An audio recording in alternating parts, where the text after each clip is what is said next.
To the agenda is in the chat. But before we start, I wanted to take a moment to make a couple announcements. One, on Saturday, the school board did their retreat, and we previously had Trustee Prasad and Trustee Jones were our board members that came. Diane Jones will no longer be a representative of the school board for TAC, but Trustee Zhang will be. So we will continue to have Trustee Prasad, and we will start having Trustee Zhang. But there's a Fremont Council, some other joint meeting tonight. I'm sorry, I don't know exactly which meeting it is. So they're actually not sure if they're going to make it on the call, but those are our two, moving forward, those are our two board members that will attend the meetings when they're available. We also have our student board member, Tanish Arora, is on the call. So I just wanted to introduce Tanish. Tanish, you want to maybe unmute and just tell them a little bit about yourself?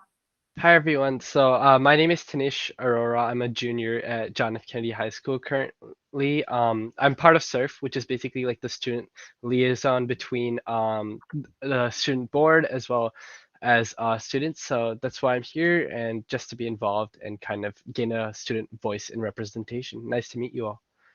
Thank you, Tanish. Appreciate that. So we have the agenda that I put in the chat, and that I also emailed to all of you this morning. And of course, it is always on the website, for the school district website. If you go to committees and TAC, you will always see the minutes and the agendas posted there. So can we have a motion to approve tonight's agenda? We're hoping to have. Oh, I'm sorry. Go ahead. we're hoping to have everybody try to say present in the chat to get a yes. roll call for attendance. Thank Thanks, you. Barb. About the time I problem. remember all this, we'll be back in person. Yeah, so please put present in the chat for those of you. If people are here for open communication, do they put present in the chat as well, Bart? That's helpful because we'll be noting that in the minutes. So Okay. anybody who's here is All fine. right. Thank you. So thank you for that. And again, if I could have anyone make a motion to approve the agenda.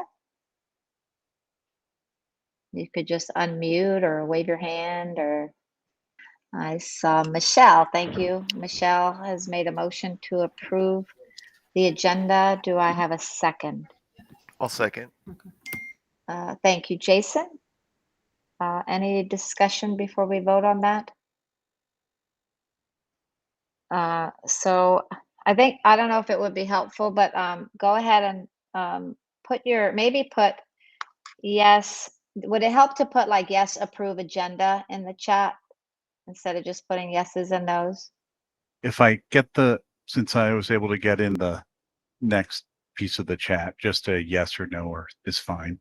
Okay, so all in favor of approving the agenda, please put yes, and if not, put no. And you could also abstain. Okay.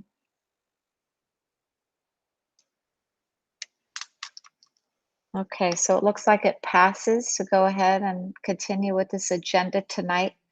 The first thing on the agenda is to allow 10 minutes for open communication, public comment, or oral communication, I guess if I'm going to say it correctly. So Bart, would it be correct that I would start a 10-minute timer for that? we first want to see how many people would like to speak, and then just in case if we have to slice up the minutes The for time. that group. Okay.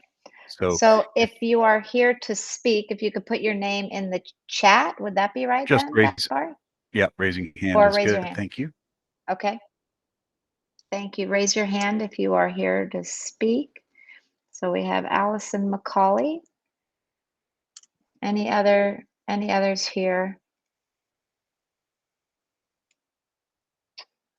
Okay, so we'll continue to take people, I think, for the next 10 minutes or so.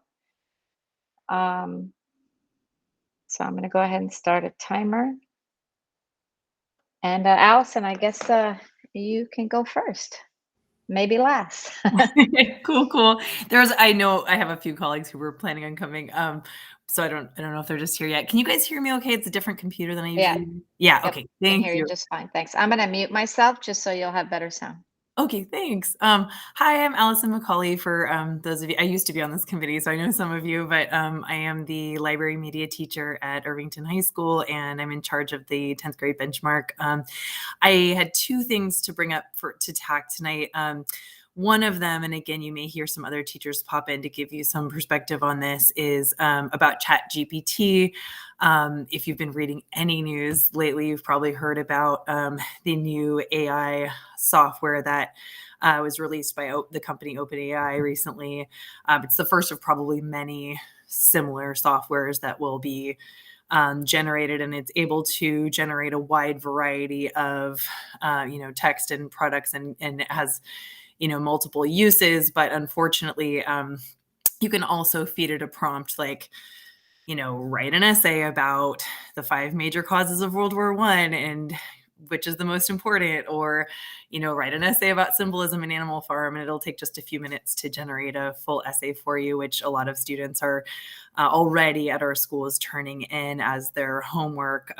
No citations. The program just sort of crawls the internet and pulls information in there willy-nilly without any care to where it comes from, and the student has not actually written the paper. It's very difficult to detect cheating with ChatGPT, particularly on AP prompts, because they tend to be very formulaic in nature.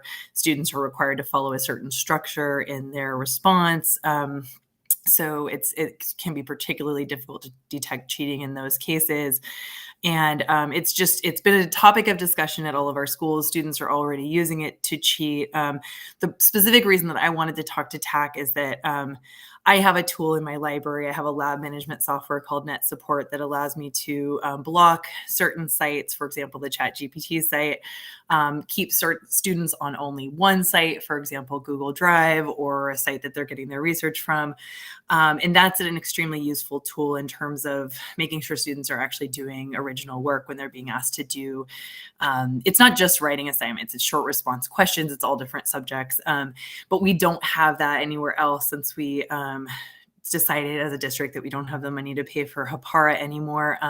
Really, our lab management consists of teachers trying to walk around actively, physically watching what students are doing. And so that would be one of the things that I would sort of ask the district and TAC to maybe look into again. I know Hapara is very expensive, but as teachers go forward into this new sort of world, if there's any way that we could help teachers make sure that students are doing their own work.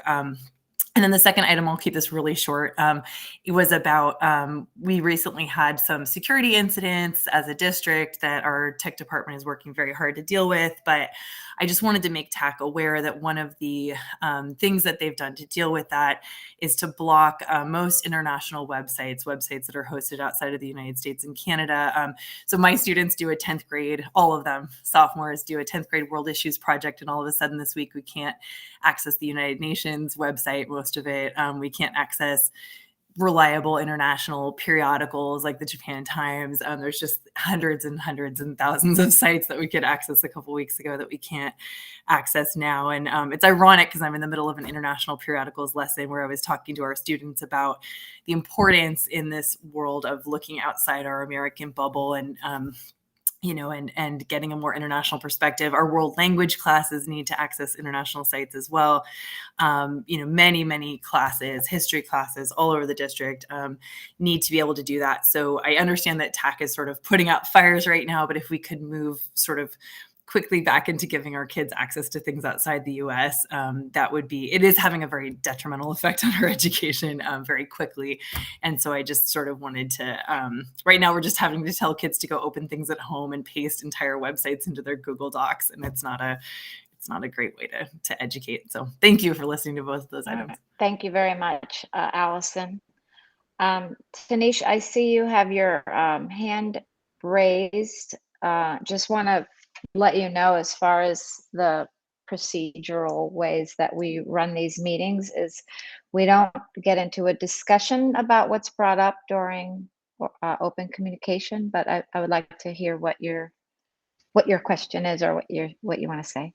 I just want to kind of, I understand that and I apologize for that, but what I just want to kind of add maybe something that might be helpful, because as a student, I also see that ChatGPT is becoming very, very prevalent in the classroom, but there's this website called GPT-0. It's free, but if you run anything through it that you might suspect written by ChatGPT, you can easily tell if it's written by ChatGPT, and it's free. So if that's I just wanted to clarify, that's currently the best product of its type available, and it still misses about 20 to 30% of the plagiarized papers. So we're aware of it. It's just the accuracy. It's a cat and mouse game, right? The accuracy of those products is catching up to the AI, which is constantly learning. So yeah, it's tricky. But thank you. That's a very good point, and I have sent that to my staff already. Yeah, just wanted to let you know. Thank you. Sorry about that. Thank you. No, don't be sorry. Thanks, Tanish. Appreciate very that. important. Thank you. Okay. All right. Are we?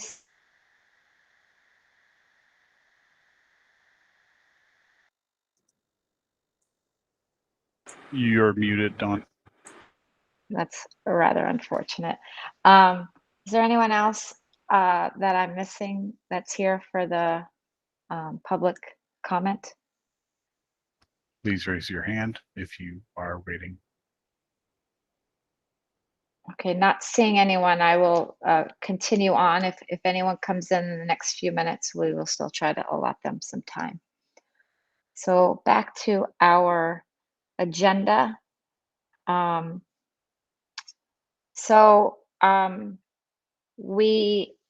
last meeting was in December, and we didn't have the meeting in January because there was a unscheduled board meeting that was happening that same night. But back in December, we didn't have a quorum, which meant we couldn't approve the minutes from November, because when we don't have a quorum, we cannot vote on anything. So we still have our minutes from November to approve.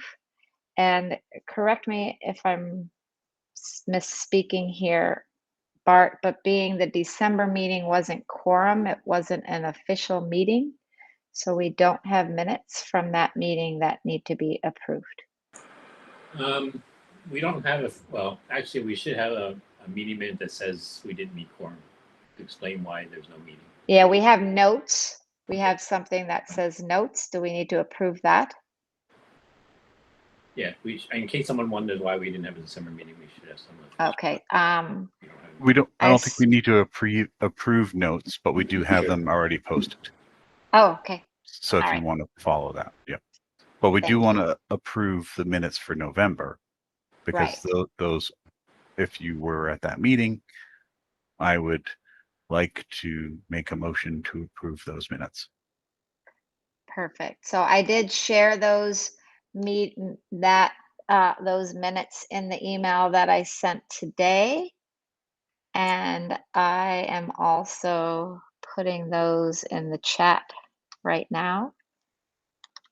Okay, I was going to say I've already had a chance to read them, but I think we already have a motion to approve the November minutes from Bart and a second from Robert.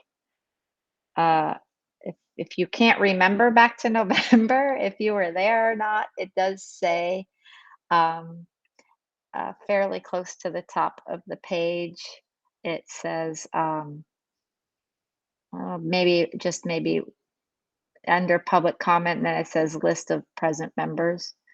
So if your name is on there, you hopefully should be voting, although we don't have Diane Jones here anymore. So, Non-voter. oh, that's right, non-voter anyway, huh? Okay. So any questions or comments about those minutes before I open that for a vote? Okay, so if you were present at the November meeting, please either vote yes to approve or no to not approve.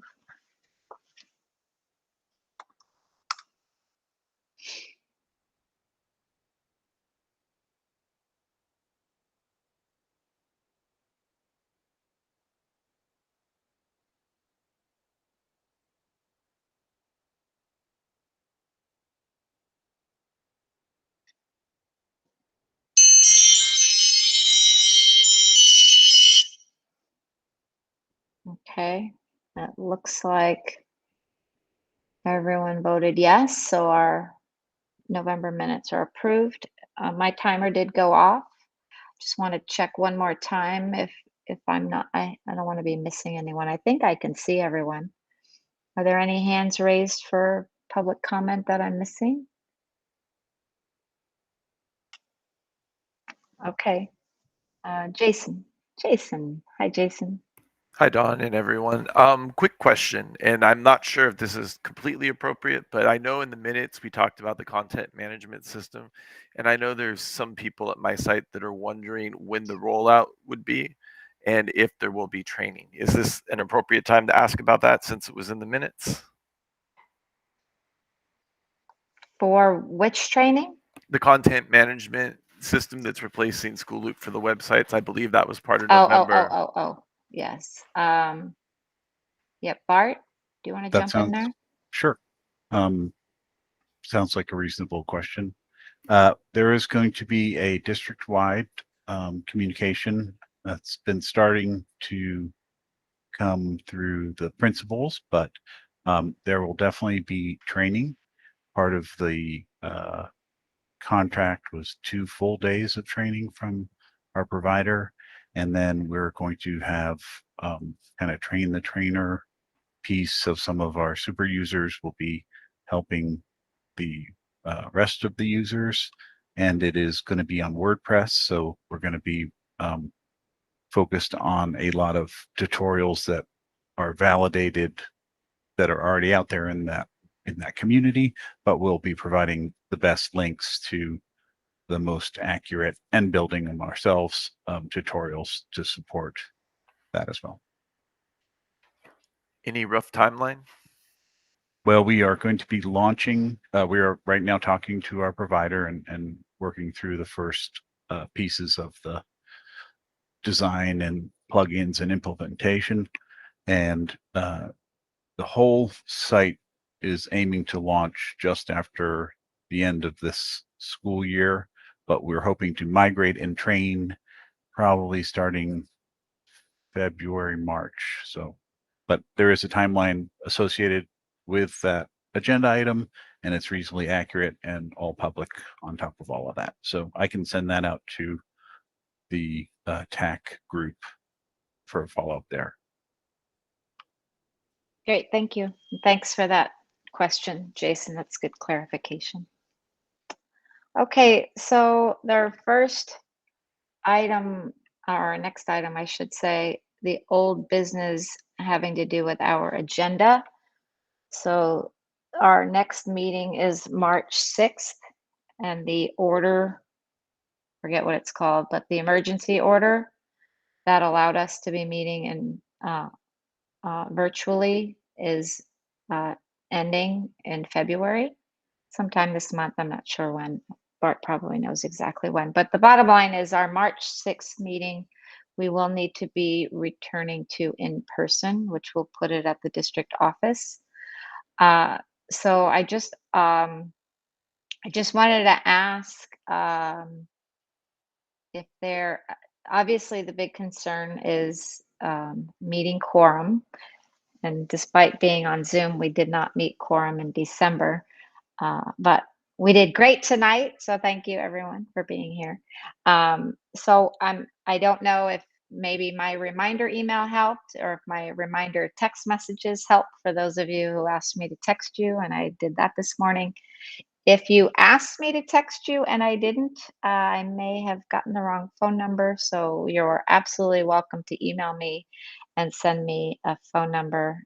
And if I was supposed to have texted, this was the first month I did the text thing. So if something didn't go right with as you expected, please let me know. But what I'm hoping is that I will, so I'm going to send the reminder email, and then I will send text messages the morning of. I'm wondering, would the email be better on Friday or Monday? That's my first question. Do people have a sense of that? Like, was it enough, like, just to send you that reminder today? And I just wanted to see if there's anything that would be the most helpful in regards to reminders that will help us achieve quorum as best we can. So any thoughts on reminders? Or Monday reminder was good, thank you.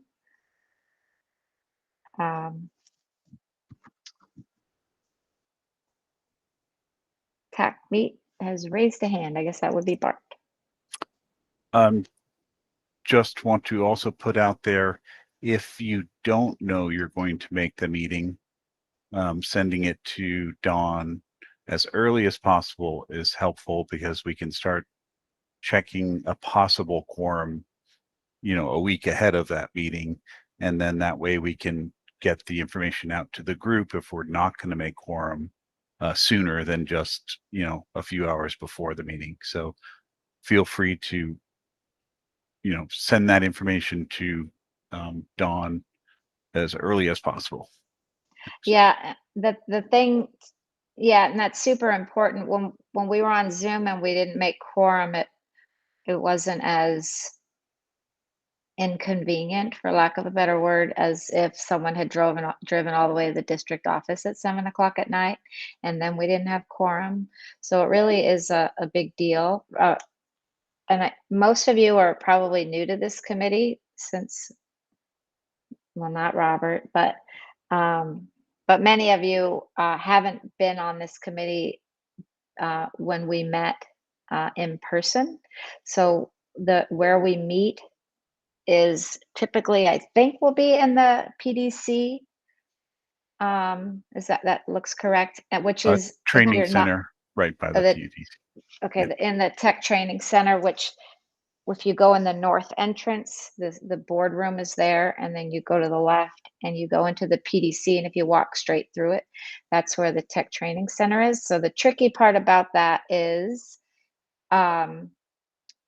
you can't get in that door of the north entrance. So those of you who work at the district, you already know what I'm talking about. So you'll be locked out. So, and we're not supposed to prop the door open. So what we'll try to do is have someone at the door. But I am happy to, I will email you my phone number. And if you find yourself locked out of the Tech Training Center when you're arriving for a meeting, you can always text me and I can make sure to get you in. Because sometimes the meeting starts and then we think everyone's there, and then, someone hit traffic or something like that. I Hey, see some hands, Mel. Yeah. Hey, Dawn, the TTC will be taken up until March. Started provisioning that would be one of my updates, our wireless access points. And we're using Okay. the TTC because they took Marshall away. Marshall was only part of what we Okay. can Well, use. we'll update you on which conference room it will be in the Maybe the district TTC. office. But if it's PDC or Tech Training Center, it's still the north entrance. The only thing that would change is if we had to move it to the CMR, then you would go in the main entrance. But I'll update you via email on that.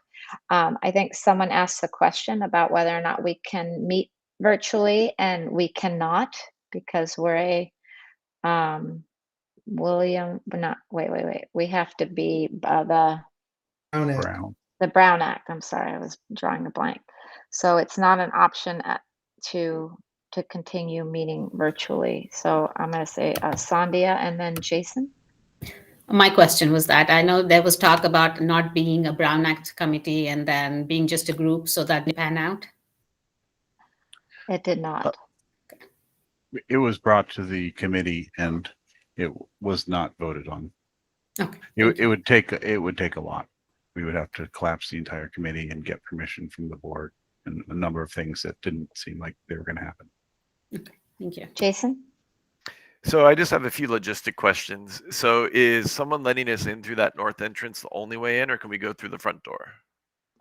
It'll be locked also, That's so what you're I- still going to run into the same problem. So we want to let you know which door to come through, and then we'll make sure to be able to let you in. The other thing that would be helpful is you're all on my calendar invitation for this meeting, but many of you don't accept it or decline it. It's just, you're just listed there.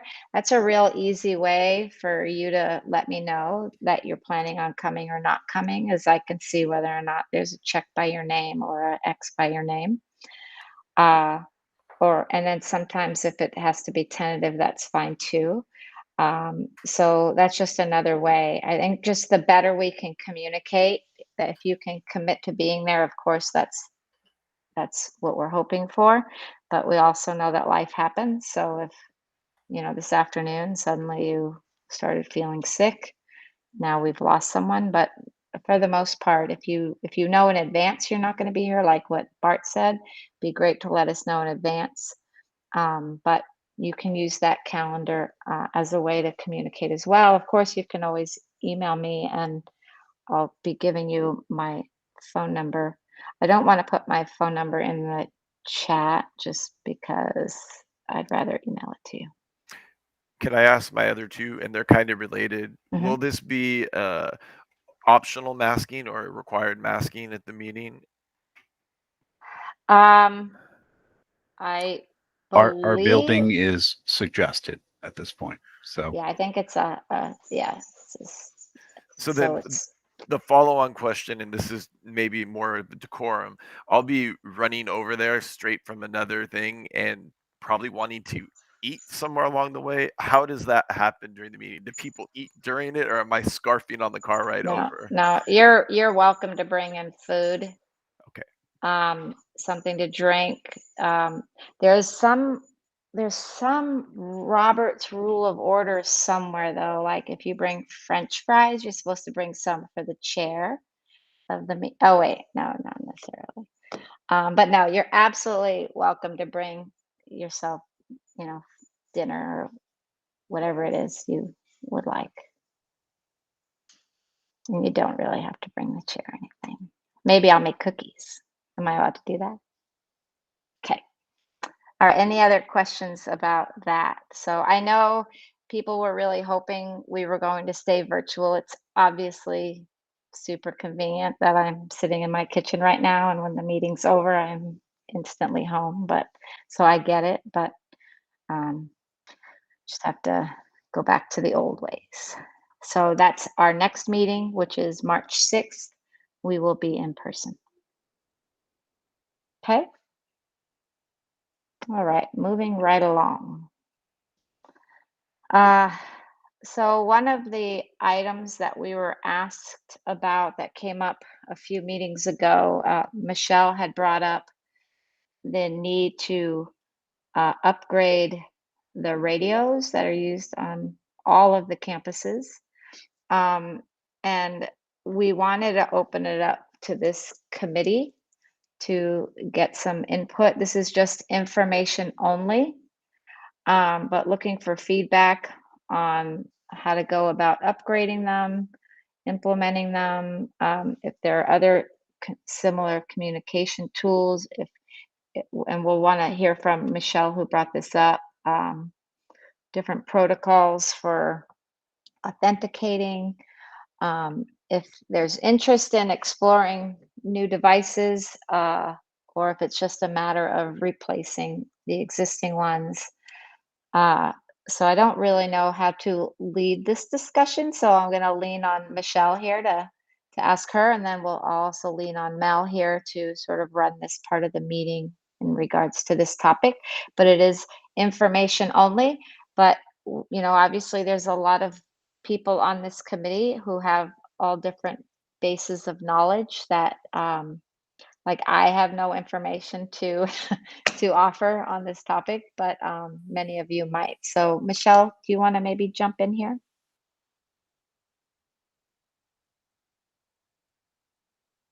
You're on mute. You're on mute, Michelle. I'm not seeing mute for you, Michelle, but I can't hear you. I heard you before. Oh, it did look muted.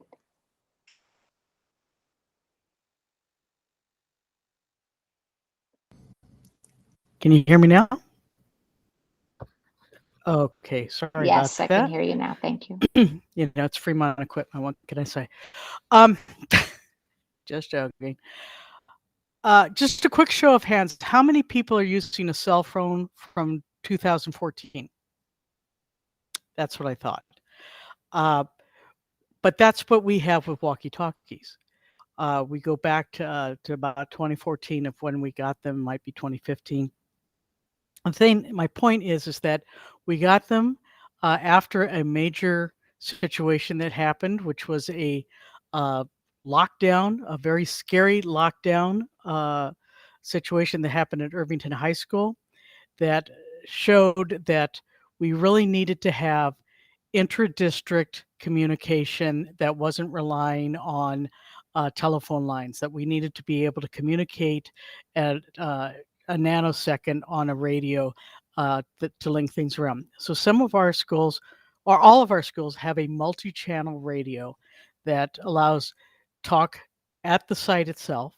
And then if it's an emergency situation, there can be what we have, what's called a 99 channel that can notify the district office immediately if something's happening, can notify our SROs if we have a situation that required them to get going even faster than 911 could go. And then there's also radios that are connected to that at some of the school sites.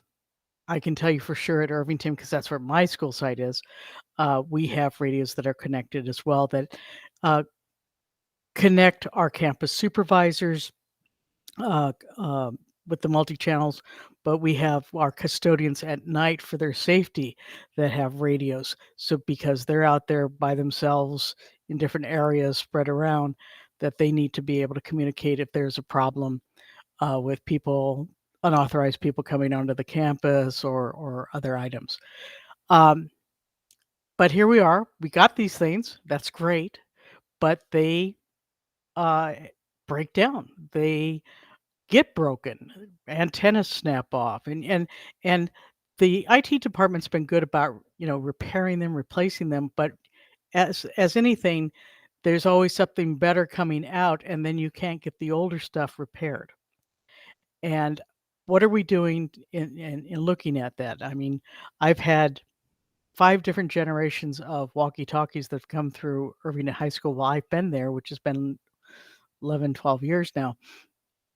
So how are we moving ahead? How are we planning? Obviously, these things came to us from the district, the multi-channels, and the two, so many of the 2 channels. What are we doing to get them on a rotation? Like we have to rotate, Chromebooks, so that we know we have to replace them after so many years. We know we have to replace laptops after so many years. When we get them on a rotation, what are we doing with our walkie-talkies? And so that's something that I believe needs to be part of the TAC committee, and we need to get on board with this. That's okay. Yep. Thank you, Michelle. Mel, do you want to jump in here? Yeah. Am I allowed to answer or? Yeah. This is agendized. Okay. So Michelle, yeah, we did meet after our conversation. We met with communications. And we did talk about a refresh cycle for those. Correct. Those radios are extremely expensive. But I did talk about having some type of, like Dell has a pay-as-you-grow program, because we're going to continue to keep those. I had a meeting with the maintenance group, thinking about another type of radio or different device. They like those radios because obviously if they climb up a ladder on top of a roof and it falls off and it drops down, they pick it right back up and work with it. So they want the heavy duty radios. And this was a huge conversation from M&O and tech. But I want to talk to the site staff about a smaller radio that I did see. That's a newer digital radio. It's point to point, but still, it's a really nice deal. And then I'll talk with them, and then maybe we have some meetings with the site principals to talk about if they like that device. It's a smaller handset, smaller antenna, but it still has the same capability, and it's still kind of robust. The whole purpose of that particular device is so it can weather a storm. If you drop it, or you're in a situation where you're playing and it falls, you can be able to pick you up and talk on that radio, that two-way radio. So that was the big the big selling point for M&O. But I need to talk to the site staff to find out that matters to the site staff, and whether they want something that's a lot less bulky, smaller for them, easier to hold. And so these are the conversations I can have with the site staff. I don't know, is that something you think that you might like? Or you just want something that's just newer, shorter antenna, something like that? Well, to answer your question, it's not so much that newer, better, this lighter, unbreakable antenna. It's that they are falling apart because of they can only take 10,000 times hitting the ground, and we're probably at about 11,000 right now. My school, I have there are people, the campus supervisors. They forget about the campus supervisors and me as a supply clerk, that we need to have the multi-channel because of contacting the SRO immediately of the 99 channel, being able to crosstalk when you have a warehouse delivery driver coming in onto your property, stuff like that. So you've got or maintenance people coming in that you can do the crossover talking, which you don't have with the 2-channel. Our 2-channel users at my high school are our PE teachers, who are our first line of defense out in the back lot.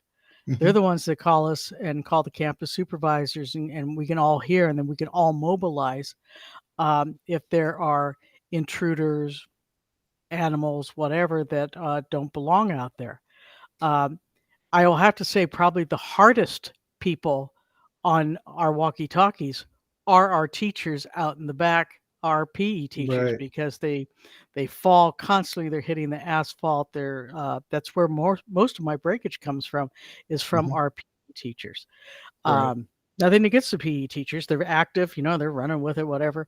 But that's and so if you're going to go talk to the sites, very much I would like to be part of that, because there tends to be a lot of times when you go out to the sites and you're talking to the principals or the assistant principals, they're only telling you what's inside their office of how it affects them, and they're not looking at the entire architecture of the phones or the radios to begin with. They're not talking to the people who have to try and repair them or clean them or inventory them, or can tell give you any background information. I can go back to when we had Sprint at one point, that they wanted us all to use Sprint, and that was a huge joke.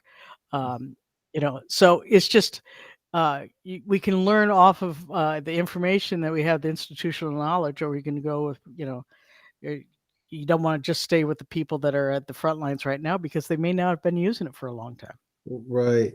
There was another thing that came out of that meeting as well. It just dawned on me, was that they were looking for different functionalities in the walkies. Like for instance, in an active shooter situation, if you have a walkie and someone's chirping on the walkie, you give up your position immediately. And so I think the question was, do they have a walkie that you can silence, that you can hit silence in a silence mode so that your walkie's not giving up your position if you're in an active shooter mode? So that's one of the things that we're talking about. So, and I knew that was one of the features that I think it was I can't remember which principal it was who brought that up, but they were looking at functionality like that. So if that's something that you're interested in too, we can also, talk about that a little bit. Okay, so I see Linda has her hand raised, and I was gonna actually ask, I believe there are several other people on this call who specifically in Fremont Unified use the radios. And then I would imagine there might be other people on the committee who have experience or knowledge about them. If anyone has anything they want to add in terms of things that we should be thinking about, or should be on sort of our radar, if you will. So Linda, you want to go ahead? Yeah, so I'm actually clerical. Can everybody hear me? Yes. So I do clerical subbing, and I've been at clerical subbing at several sites. And I think the frustrating things for staff is just that some of them are very staticky and they're just not working. And the longer we take to investigate what everybody wants, the longer it's going to take to just have communication. So I think it's, instead of trying to figure out what's the best and everything else, we just need to get something out there that's working. So that the staff is confident that when they make a call, it's going to be heard. Right.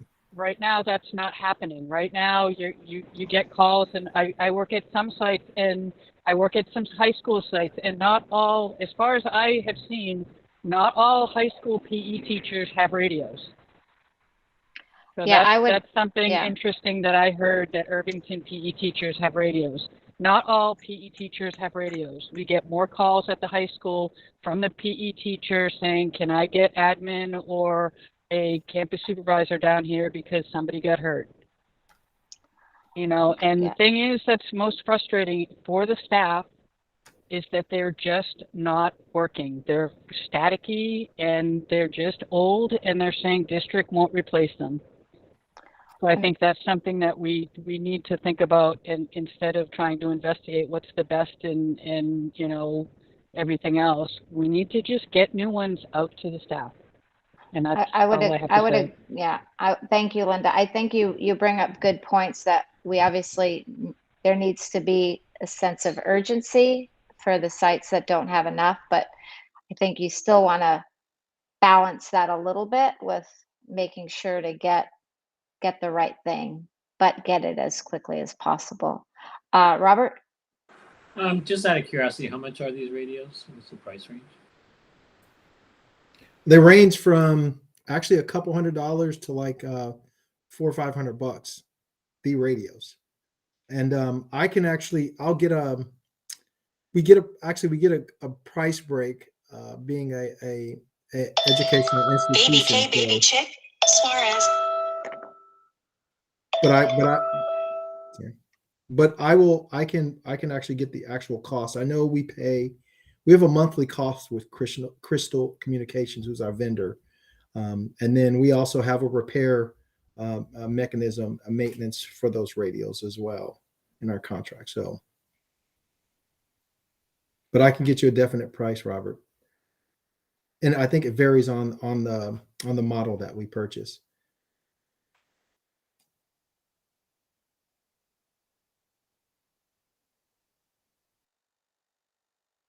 Okay, anyone else, as far as maybe someone who uses the radio, that has anything to add, or just want to throw out some extra opinions or thoughts?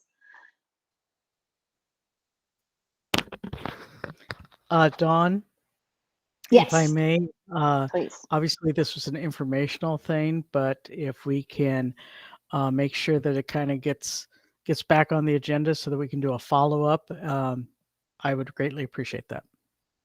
Yeah, absolutely.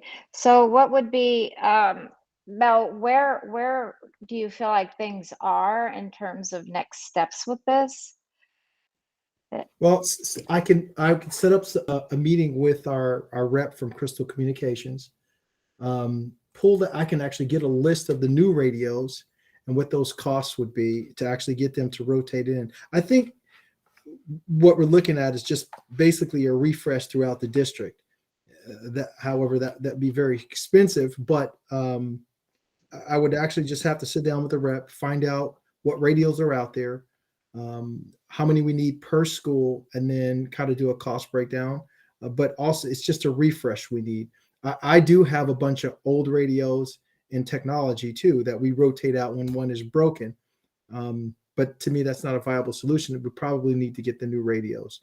And Michelle's correct. I mean, we need something out at the site. This is an emergency a protocol device. So we definitely need to get some good ones out there and make sure that they work. This may be a really dumb question, but I'm all about being willing to ask those questions.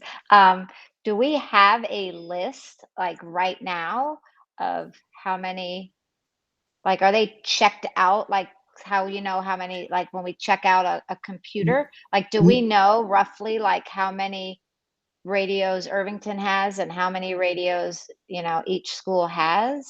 I Do know we that have, Todd had an kind of an inventory of the list of all of the radios. I know when Mary was here, she was the one responsible for turning over the radios. But I know he has a list, and I just need to pull. Obviously, I can't get into his account, but he has a list, I think, in Google Drive that he had was given to him from Mary, that he has that we can take a look at and see how many radios are throughout the district. so it seems like maybe an unknown that needs to be figured out would Yeah. be what's the protocol in terms of, like what Linda said, like Irvington PE teachers, what Michelle said, Irvington PE teachers have radios, but Linda said other schools, the PE teachers don't have radios. Is it, so what's the standard of Right. who should have them and who shouldn't, and who needs the two-way and who needs the 99 channel? I might not be getting the terminology right, but you see where I'm going. Right. So those would be some of the questions that I would wonder about, as far as it being equitable for all campuses. Michelle, I see your hands up. Thank you. Yeah, when they came out with the secondary radios with the multi-channels, there was a specific formula that went through that every school got 2 for sure, because they had it was like an AM PM, because a night custodian was actually supposed to carry one, and then the daytime. That was the minimum. And then depending on the size of the school, how many multi-channels went out, and then the 2 channels. And the 2 channels were, I know for us, we had a limit. I can tell you not right offhand because I'm not at school, but I have an inventory for my radios because I'm trying to keep track of them. A lot of the radios that when I've talked with other schools through their campus supervisors and stuff. And I have to tell you, I'm limited on the high schools because those were the campus supervisors that I was talking with, is that at a point, those radios die. Pretty soon you're carrying around a brick. And so the only good it's going to do is you could throw it at someone. And the principal's hands are tied. They're going, we don't have the money for it, and IT's not paying for it. So we just keep eliminating it, and they just keep cutting off their fingers until there's only a stump, because there's no replacement and no one's been advocating. So that's what I'm trying to do. I'm trying to advocate that, yeah, actually, Linda, you're correct. They don't have the communication, and there may not be anyone around anymore that remembers, 5 years ago or 7 years ago, we actually had something, but these things have died or gotten misplaced or whatever, someone wasn't maybe keeping track of where they were going. And that's why that we don't have them anymore out for our teachers, for our people who are out there constantly, that are being the eyes and ears of every school for safety. Right. So I just asked Reggie to email me the list if he had it, and he emailed me a list. And I can tell you from right now, I didn't realize it was this many radios. There's two different types of radios.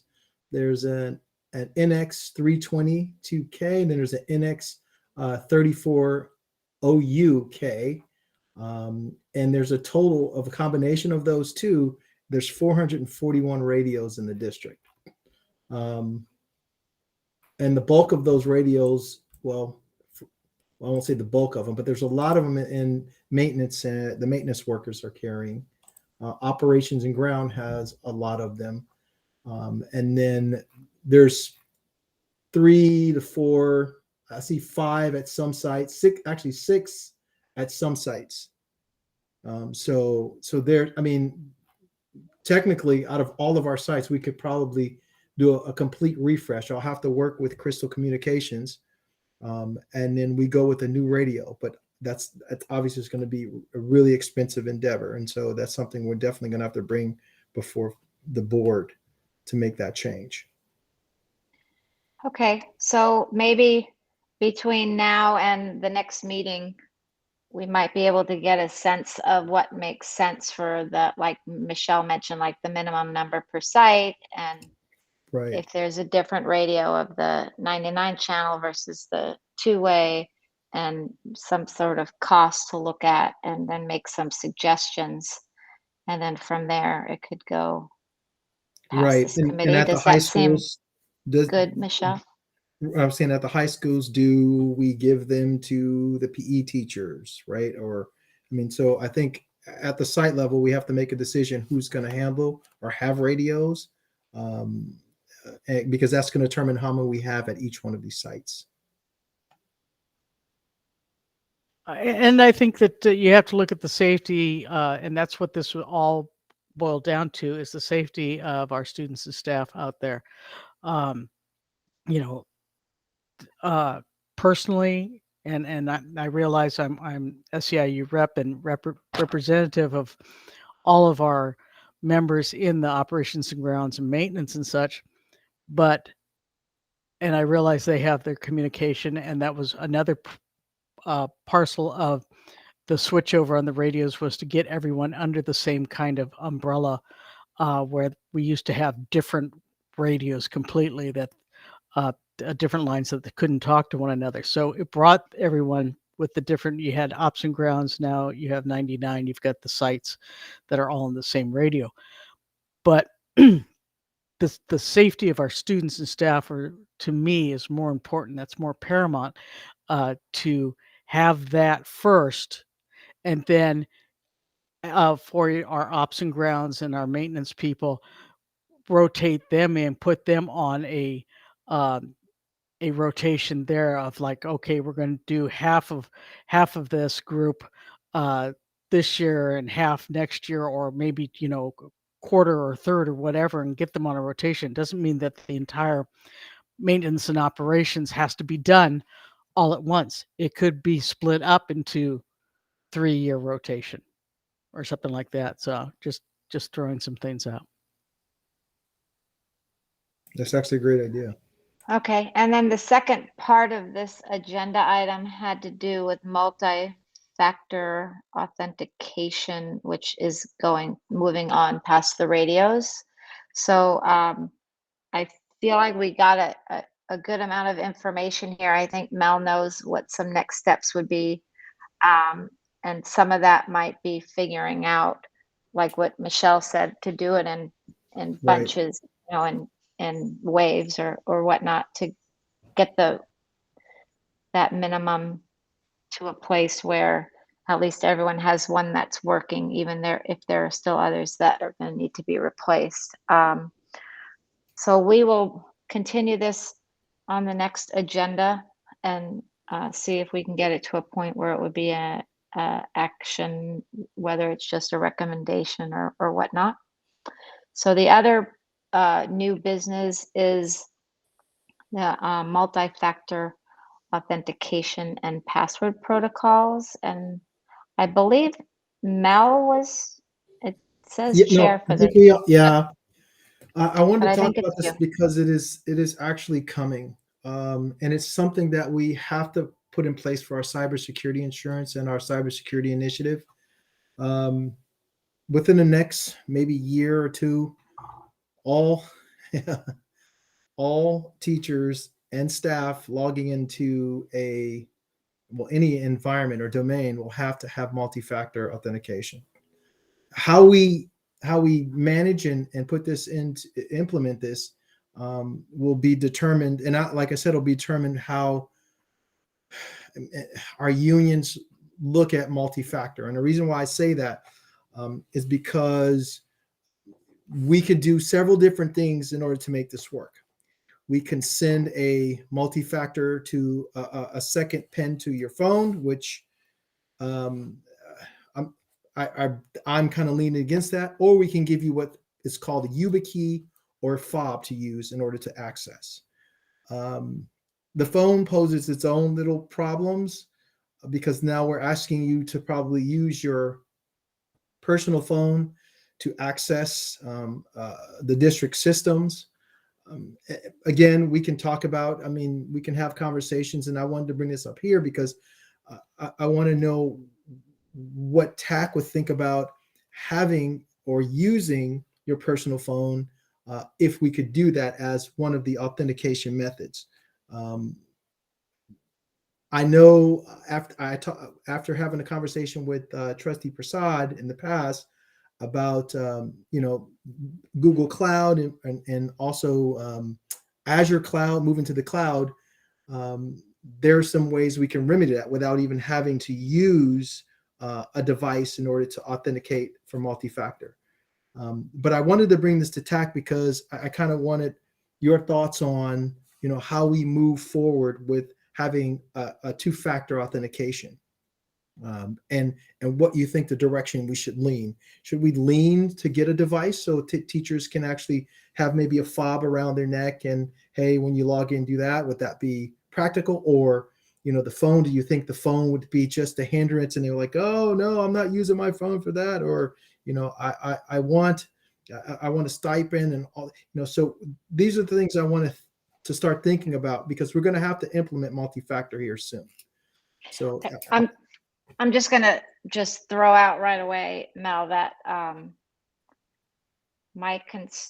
even when teachers had to type in their email an extra time to authenticate Infinite Campus, there were tons of complaints about this. And so I just want to say that it's going to be really important for them to understand the why. Because they just didn't get it with the Infinite Campus thing, and being in, hearing from all the tech liaisons and then hearing from all the teachers that contacted me, even though they were supposed to contact their tech liaisons, they were just up in arms about having to type in their email an extra time. So my experience with asking them to use their personal devices is also not something I would even suggest, because that's, some people will then turn that into, well, then you need to pay for my phone. And Right. you're just going to go down these rabbit holes. I think if they have an easier way to do it, I think that, and I'm speaking, like, for me, I'm just kind of pretty easygoing, but my experience working with teachers and technology as much as I have the last 5 years, I would say those would be my two big points. I don't think their personal phones is a good idea. Okay. And I think it's going to be really important for them to understand why they need to do this. Okay. Linda. So yeah, Dawn, I agree with you completely on the using their personal phones. I think any company that has has done two-factor authentication. They have their own phones. I know with my husband's company, if I ever try to get into his stuff, I have to ask him to give me the code. Number two, I think teachers, I think, are seeing that in their personal accounts, they're having to do this. If they're, do any kind of banking online, it's starting to say you have to have two-step authentication. The other thing is just what happened 2 Fridays ago. I mean, we need to secure the network, and I think this is part of it. Is people are getting into the network and being able to muck around and have some fun. But yeah, I think teachers, yeah, we have to tell them that we have to educate them, but they should be educated already. They should be starting to understand how important it is to secure their login into a network. Part of it is privacy, but the other thing is just the security of the district. But yeah, I as I said, I do agree with them. They're not going to want to use their own personal phones. That's just not. I don't think you can even ask that of the teachers, because you're assuming that they all have phones for one, and they may not. So that's just my 2 cents. Thanks. Thank you, Linda. I'm going to go Robert and then Michelle. I think one problem with giving out a personal phone is that people don't want to give their phone number to the district if they don't have to. Actually, in my company, our personal phone is one option, but we do have a virtual hardware. Somehow they fake it out, but it's and I can try and find out more. We have phased out our hardware. We used to have a hardware fob, and we phased that out for some reason. Maybe it cost too much money, or just the logistics of giving them out, or people losing it to give them out again. I don't know. So now we do have a virtual way of handling a hardware fob. But if people are not, I assume many people are not using two-factor authentication. I don't use it everywhere. I'm lazy, like a lot of people, but unfortunately, passwords are not safe. And in fact, people talk about these software programs to keep your password. And one of them was just hacked. LastPass has been hacked. And so millions of passwords are now exposed, even though they're supposed to be secure. So technology is not perfect, and having passwords are just not the safest way to go. Okay, thanks, Robert. Michelle, and then Sandhya, and then Jason. Speaking for SEIU, absolutely not. They're not going to go for using the personal phones. It could be an opt-in only, but the group will say no. One of the things that occurred to me, though, when you talk about a fob is like when I go to a doctor, even my granddaughter, when she gets on the Clever program, she has a QR code that even though she's logged in, she has to show the QR code as well. And you talk about a fob, but is it something that could actually be having it on your ID card? We're supposed to have our ID cards. Could we not have a QR code or something like that? And you log in. Your secondary thing is I've got the card. I flash it to the camera, and I can go. My 2 cents. Can I say something really quick before you go? It's called a YubiKey, and we'll follow the direction of Palo Alto uses them. It's just like a small USB type key that you plug in, and it's also allows you two-factor. But they call it YubiKeys. So if you guys want to look those up, it's just it looks like a little flash drive, and you can wear it on your lanyard, and you just plug it into. So how would that work for people who are logging in on their phone? Well, you couldn't use it like that. You couldn't use a YubiKey like that. It's not going to work for any of our people who are out, our maintenance people who are out in the field. Absolutely. Or any other people. It's not going to help them at all. Right. Okay. I think Sandhya. I was just going to say what Michelle just said about having some kind of an RFID on your ID cards. All of us have ID cards. Is it possible to have something that phones are out of the question, but connect it to your ID cards, if at all possible. Can investigate that. Yeah. Jason, and then back to Robert and Linda.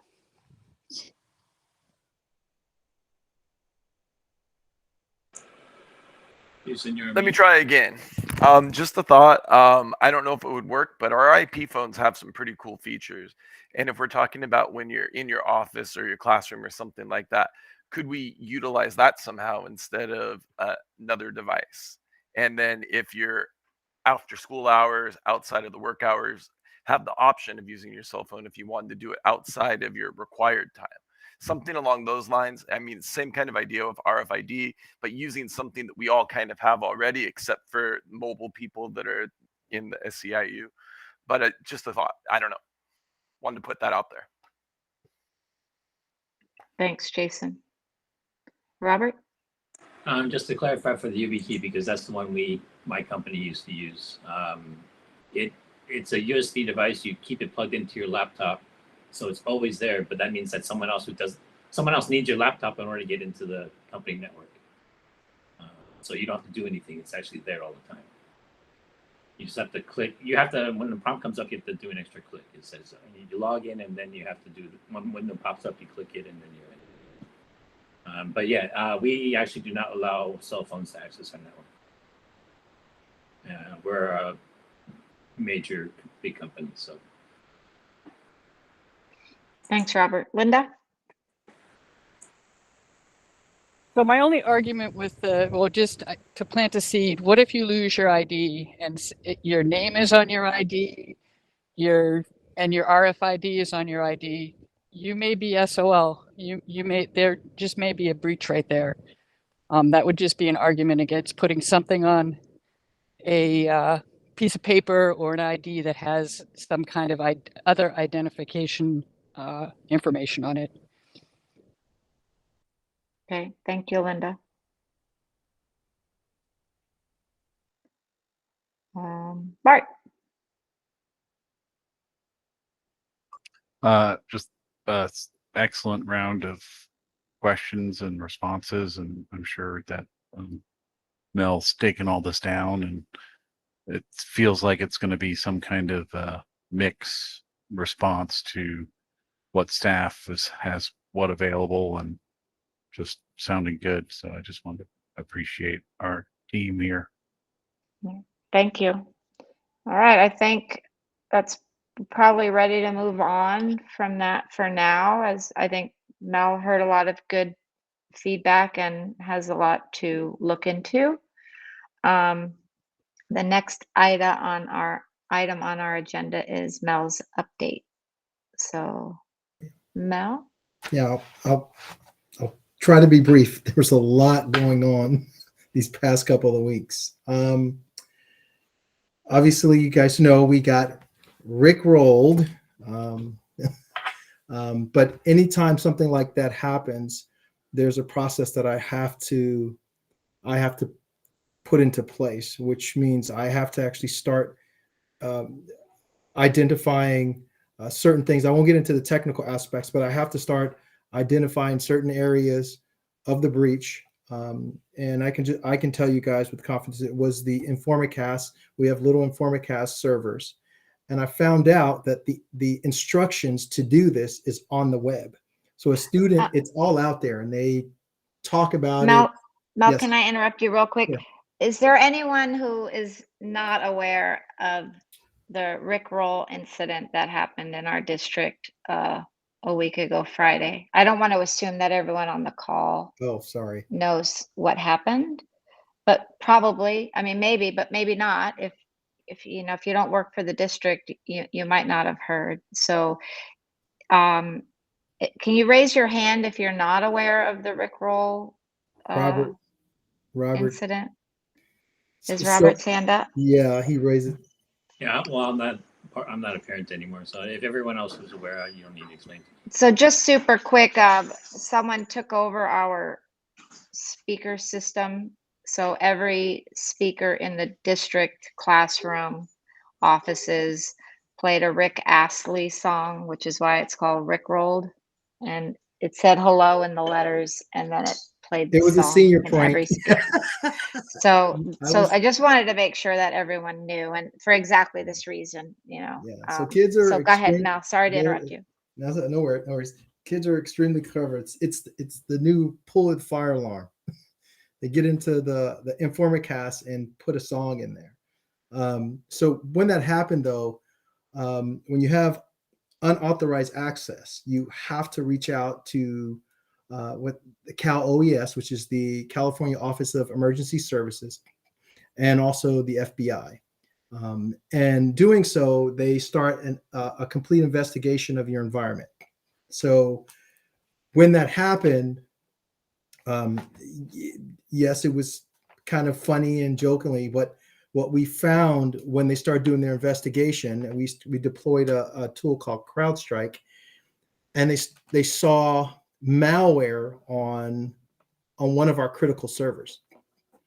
And when that happened, I had to bring that server down. And we're currently doing a lot of investigation, even past that, because they found it on one of the PDCs at Irvington.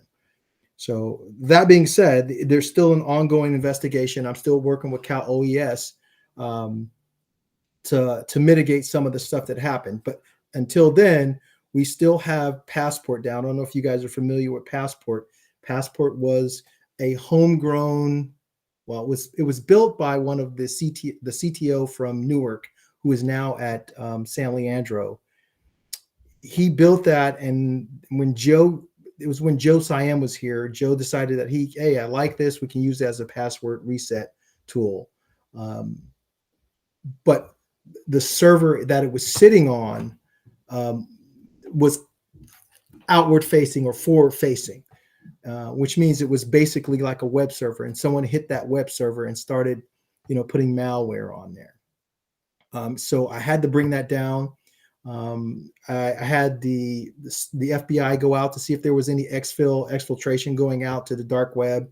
It wasn't. So they're still investigating because they want to find out who was the bad actor in this case, and so they're still doing that. But that being said, we have holes, and our environment is old. And I think I mentioned this to TAC before about how old our environment is. And so there was some recommendations from Cal OES and from the FBI regarding the environment that we're in. We have servers that are 2012, and we probably really want to refresh those servers. One of the suggestions and recommendations was kind of what President Prasad mentioned, was that would it be better for us to move our environment into a cloud? And I think you also brought that up too, Robert, once, was we were thinking about the cloud environment. And so now we're investigating the cloud environment for our entire network. I think it's important to understand that there are tools that we can use from the cybersecurity side to increase our footprint in the cybersecurity side, so that we don't end up in this situation again. These tools are very, very expensive. However, with our A5 license that we're actually moving up from an A3 to an A5 Microsoft license, these cybersecurity tools will come with that. But yes, so just a heads up, I am investigating, and also Danny, who's the associate superintendent, we're investigating the cloud option for our environment. One other update I want to give you, the wireless access points, they're in. We started initiating the provisioning of the wireless access points. And some of you who are at school sites will see them pop up in classrooms if you didn't have one before. This is part of the Scope Gap project. Some of the classrooms were missed during that whole modernization. There should have been a WAP in every classroom, but it wasn't. So we're on target to try to get our wireless access points up before testing. Anthony, who's our IT project manager, is leading that, and it's going pretty smooth. And hopefully we can get a WAP in every classroom by our testing. That's pretty much all I have right now for updates. And I'll keep the committee. I'll keep you guys posted on what the investigation turns up and where we're going with that investigation. So, go ahead, Jason. Just a quick question. I understand about Passport being shut down. Are there any alternatives to help kids when they forget without having to have IT do it through? So I know can- Don you want me has to a jump in? solution, Yeah. but I'll just I tell you met really with- quick Oh, Don, go before ahead. I'm looking at a actual solution for password management right now, a viable solution. But Don has a great workaround for that. So there's two parts to this, and the principals have this communication cafe that they go to, and I presented to all principals last Thursday. So there's two scenarios, and for those of you not familiar with Passport is the way that teachers and admin could look up or reset a student's Google password. So the students have their username, which never changes, and if they forget their password, the way it was in the past is the classroom teacher or any classroom teacher in secondary could reset the student's password. With Passport being down, that cannot be done. It also means that if a kid can't remember their password, you can't help them.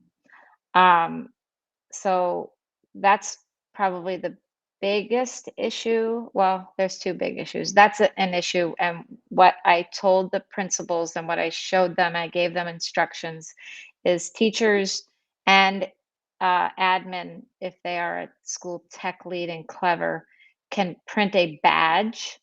It's a QR code that the students can use to log into either their Clever account or just into a Chromebook. It's basically a QR code that has the student's username and password that it enters in. So if you need a kid to log into a Chromebook and they don't know their username and password, they can hold that QR code up to the camera. They could take a picture of it, they could print the badge.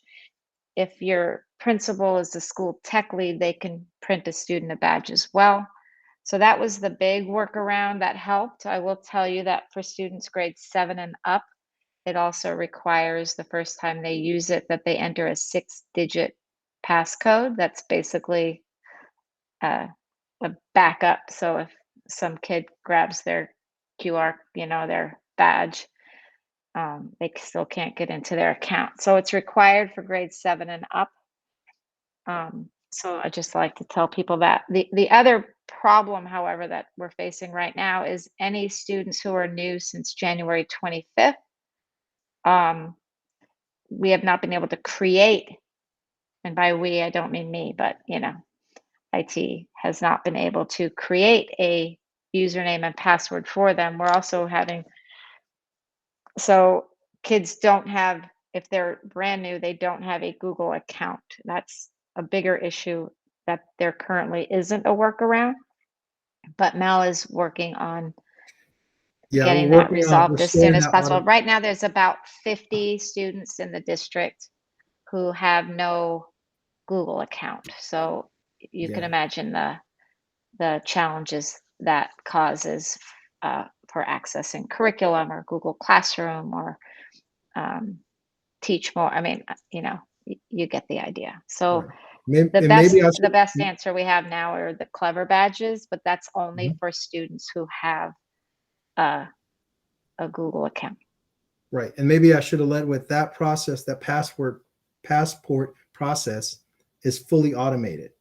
So when a student is put in the student information system, there's an automation that takes place that uses two different types of systems: ID automation and then the passport automation. So when that broke, that really broke a lot of stuff. And so now we're working with our systems folks to put another process in place. Right now, I'm actually trying to get a manual process in place for those kids so that we can extract it. We're getting the data outside, but it's a matter of getting that right back into AD. And then AD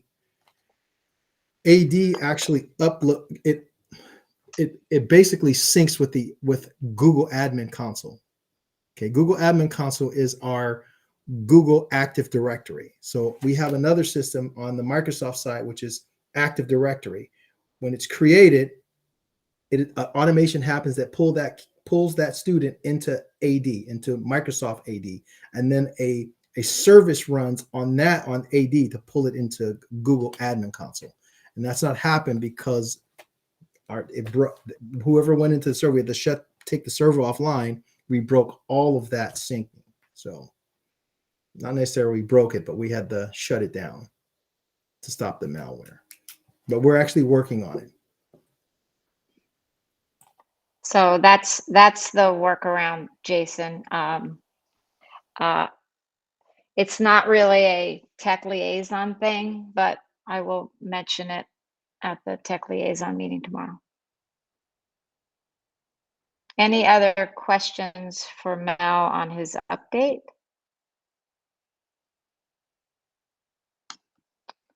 Okay, so back over to the agenda for future topics.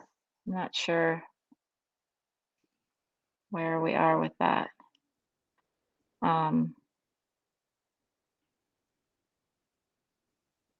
I did add the AI Okay, question that okay, was thank you. emailed and came in from public comment. So Okay, we will, when we determine the next agenda items, there's one on there that says something like talk about AI tools.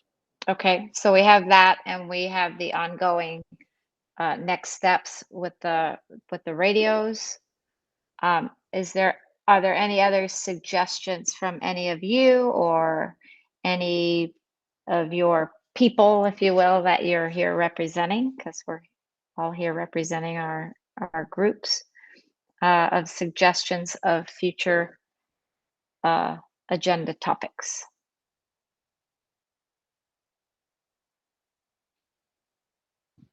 I'll give you a minute to think about that. So the bottom line is, if you can't think of anything now, that's fine. If you are like, no, what we're doing is great, let's just keep moving along.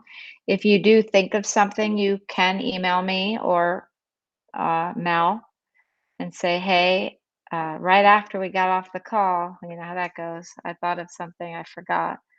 You can always email us and say things that are considerations for agenda topics. And I just want to be very transparent that it's not a matter of, you know, sort of picking and choosing if something, it is picking and choosing, but what makes something, I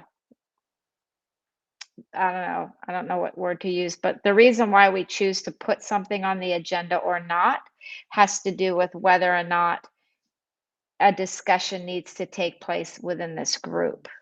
So, so for example, the situation with the Rickroll thing last Friday was something that someone asked if we were going to put that on the agenda, and the answer was no, because it didn't really need to be a discussion. But we also knew that Mel was going to include that in his update. So sometimes what someone recommends for an agenda item is something that we say, oh, okay, well, Mel's going to talk about this in their update, but it's not something that requires the committee to advise on, right? We're an advisory committee, or potentially vote on and things like that. So I just want to be very clear that it's not just like a whim of what makes it onto the agenda and what doesn't. So I just think that's really important that everyone understands. I think I saw something else pop up in the chat. That was me. Yeah, so the possible topic of the multi-factor authentication might be something that eventually gets agendized if we're looking to have conversations and give recommendations as to what makes sense on that. Is that what you were thinking, Jason? It's mostly what I was thinking, but I mean, as you're exploring solutions, I know in my case, I have a desktop computer that I use at school quite a bit. Sometimes I leave my laptop at home, and whatever solution we come up with, I would want to be able to log in from multiple devices, or your attendance, you're running off to a doctor's appointment and you want to be able to log on from your phone to do that kind of thing. I know that seems silly, but it matters a lot to our front office staff.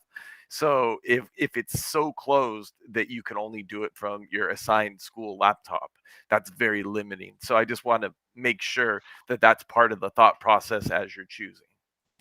Yes, As I, Tracy, yeah, that is actually. And I should have mentioned that we are also looking at solutions that will allow us maybe like an Azure solution, a Microsoft solution where you log into the environment. It's almost like a splash page. You log in, then it gives you that information. So we're not just looking at devices. We're also looking at, something within the actual environment that will allow us to do two-factor. So you don't have to do that, and you can log in anywhere. as I sit here on my personal MacBook, I appreciate that comment, Jason. Thank you. Okay. Any last minute? Oh my goodness, I have to say this. I forgot. Look, there we go. Henry. You're mute, Henry. I don't know if I can't see you, but I could tell you're muted.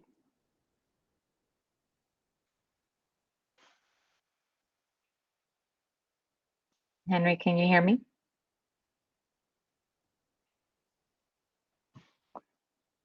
Oh, is it something you can email to us or put in the chat, or you want to wait till next time, or I don't know what to say.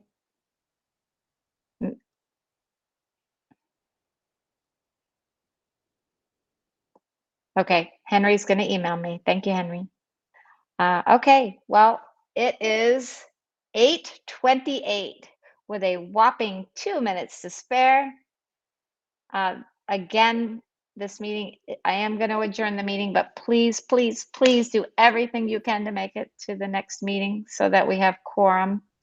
And if you know in advance that you can't be there, please let me know. And I would appreciate it. And I will continue to send the email and text reminders to those of you who asked for it. Okay. All right. Thanks, everyone. Happy Monday. Have a good rest of the week. Okay, thank you, Dawn. Thanks, Michelle.